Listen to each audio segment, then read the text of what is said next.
Welcome back to my channel. My name is Preeti Pandey and आज मैं आप लोगों के लिए पुराने वाले वीडियो से ही कंटिन्यूएशन में वीडियो लेके आई हूँ। वो है 5 डिग्रीज ऑफ इलास्टिसिटी। ये एक इम्पॉर्टेंट टॉपिक रहता है। इनफैक्ट कभी क्वेश्चंस भी आ जाते हैं कि 5 इलास्टिसिटी को आप लोगों को डिग्रीज को समझाना है, तो ये 3 मार्क्स से 4 मार्क्स में क्वेश्चन आ जाता है।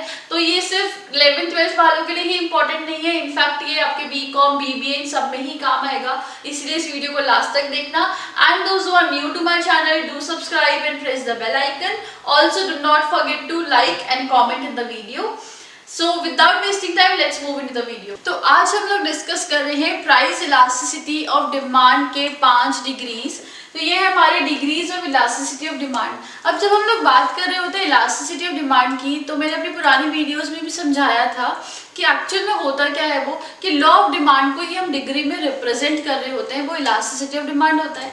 जब हम लोग बात करते हैं डिग्रीज ऑफ इलास्टिसिटी, तो हमेशा आप लोगों ने नोटिस किया होगा कभी कभी कुछ ऐसी चीजें होती है कि बहुत ज़्यादा प्राइस चेंज की वजह से क्वांटिटी डिमांड में बहुत थोड़ा ही चेंज आ रहा होता है, बहुत कम प्राइस चेंजेस में बहुत ज़्यादा चेंज आ रहा होता है, कभी कभी मॉडरेट चेंज आता है। तो कुछ इकोनॉमिस्ट ने सोचा कि कुछ एक डिग्रीज को मेंशन कर देते हैं, उसी अकॉर्डिंगली हम लोग डिटरमाइन कर पाएंगे कि कितना चेंज एक्चुअल में आ रहा है। तो उन्होंने 5 डिग्रीज दिए थे। तो पहला है हमारा परफेक्टली इलास्टिक डिमांड। मैं इन सबके ही ग्राफ्स में प्रॉपर्ली आप लोगों को समझाऊंगी। परफेक्टली इलास्टिक डिमांड होता है हमारा जब हमारा ईडी इनफाइनाइट होता है। मैं प्रॉपर डिटेलिंग में अभी जस्ट एक बार मेंशन करके फिर समझाऊंगी। फिर है हमारा परफेक्टली इनइलास्टिक डिमांड, जिस कंडीशन पे ईडी 0 होता है। फिर है unitary elastic demand, ED equals to 1। Elastic demand ED is greater than 1 और inelastic demand ED is less than 1। तो ये 5 डिग्रीज हमारे हैं। अब हम लोग इसको ग्राफिकली एक बार समझ लेते हैं कि एक्चुअल में ये होता क्या है। तो हम लोग अब डिस्कस करेंगे हमारा पहला जो डिग्री है वो है perfectly elastic demand. Perfectly elastic demand हम ईडी इक्वल्स टू इनफाइनाइट से डिनोट करते हैं। अब इस कंडीशन पे क्या होता है, आप लोगों को दिख रहा होगा यहाँ पे कि प्राइस यहाँ पे मेंशन्ड है, क्वांटिटी यहाँ पे इधर मेंशन्ड है।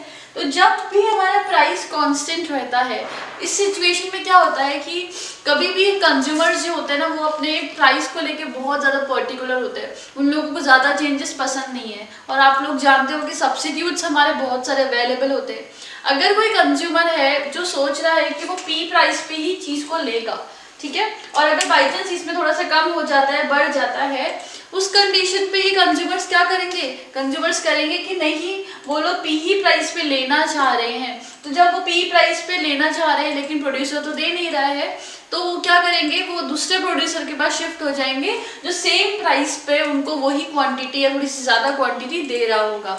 तो ये वो कंडीशन होती है जब हमारा प्राइस जो रहेगा वो कांस्टेंट रहेगा और हमारे क्वांटिटी में चेंजेस आते रहते हैं। क्वांटिटी में यहाँ पे चेंजेस आ रहे हैं, आप लोग देख सकते हो, और प्राइस हमारा कांस्टेंट है। तो जब हमारा डिमांड कर्व होता है, जब मैं इनको ज्वाइन करूंगी तो मेरा पैरेलल टू एक्स एक्सिस रहेगा इनफाइनाइट। अगर आप लोगों को याद भी करना है तो एक ट्रिक है कि मैं उसको इस तरीके से बनाती हूँ अगर, तो ये मेरा ईडी इक्वल्स टू इनफाइनाइट होता है। क्योंकि जब हम बहुत सारी डिग्रीज को लिख रहे होते हैं या सामने होती है तो हम बहुत कंफ्यूज हो जाते हैं। तो ऐसे ही हमारा हॉरिजॉन्टल होता है, ऐसे ही पैरेलल रहेगा इसके, और ये हमारा इनफाइनाइट बन जाएगा।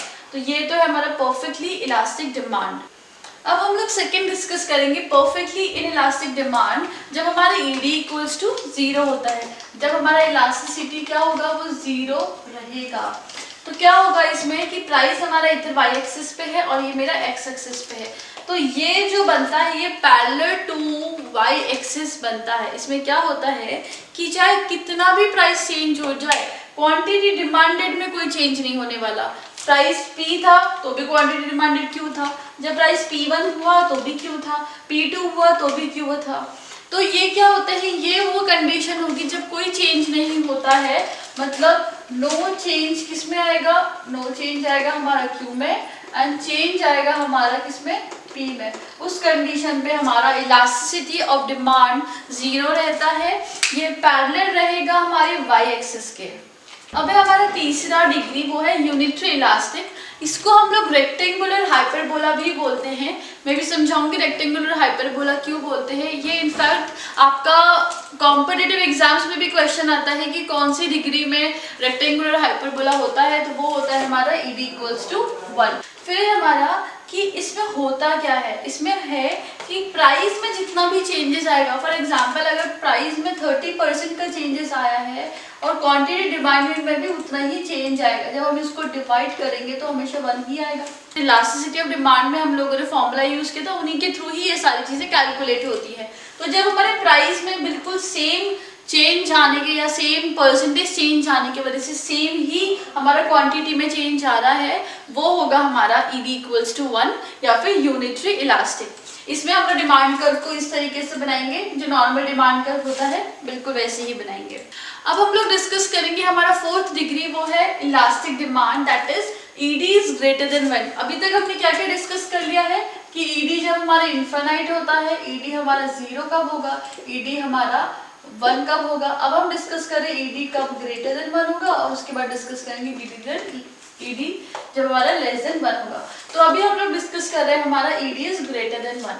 अब ED > 1 मतलब उसके वर्ड से ही हमें पता चल रहा है जब इलास्टिसिटी ऑफ डिमांड ज्यादा है, मतलब जब डिमांड में ज्यादा चेंज हो रहा है तो वो > 1 हो गई। तो यहाँ देखो कि P जब था प्राइस, तब हमारा क्वांटिटी डिमांड Q था। जैसे ही हमारा P1 हुआ, मतलब ये कम हुआ, ये हमारा चेंज इन प्राइस ही तो है इतना, तो हमारा जो क्वांटिटी डिमांडेड है वो कितना हो गया, इतना हो गया ये चीज। तो ये हो जाएगा हमारा चेंज इन Q। आप लोग देख पा रहे होंगे कि प्राइस में तो चेंजेस कम है लेकिन क्वांटिटी डिमांडेड में चेंजेस बहुत ज्यादा है। तो ये वो कंडीशन होती है जब हमारा ED > 1 होता है। कौन सी?